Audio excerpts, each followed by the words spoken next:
अब ग्यास्ट्रिक भनेको हामीले पेप्टिक अल्सर डिजिज भन्ने बुझौँ हैन। पेटको क्यान्सरको सम्भावनामध्ये एउटा एच पाइलोरी इन्फेक्सन भन्छ।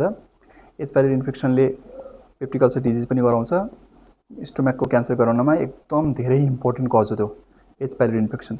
एच पाइलोरी इन्फेक्सन त्यहाँ कीटाणुमा त्यहाँ बसिराख्यो, कीटाणु त्यहाँ उपचार नगरिकन हामीले राखिराख्यौँ भने बिस्तारै बिस्तारै त्यसले ग्यास्ट्रिक पनि गराउँछ, त्यही पेप्टिक अल्सर डिजिज पनि गराउँछ। त्यसले गर्दाखेरि मेटाप्लेसिया हुन्छ, त्यसपछि गएर अलिकति डिस्प्लेसिया पनि हुन्छ, त्यसपछि क्यान्सर बन्छ। एकदम इम्पोर्टेन्ट कज हो यो एच पाइलोरी इन्फेक्सनले। त्यस कारणले हामीले मान्छेले भन्ने कुरा चाहिँ यही हो, ग्यास्ट्रिकले क्यान्सर गराउँछ भन्न खोजेको त्यही हो। ग्यास्ट्रिकले क्यान्सर गराउँछ, अल्सरले क्यान्सर गराउँछ भन्न खोजेको त्यही हो। त्यो केले गराउँछ भन्दा एच पाइलोरी इन्फेक्सनले गराउँछ हैन। त्यस कारणले अनि अर्को कुरा, स्टोमकमा घाउ छ, अल्सर भनेर हामी बसिन्छ, ग्यास्ट्रिकमा बसिन्छ, सधैँ सँगसँगै त्यही बेलामै क्यान्सर भइसकेको पनि हुनसक्छ। त्यस कारणले पेप्टिक अल्सर डिजिजहरूले चाहिँ को कुरा यो भयो।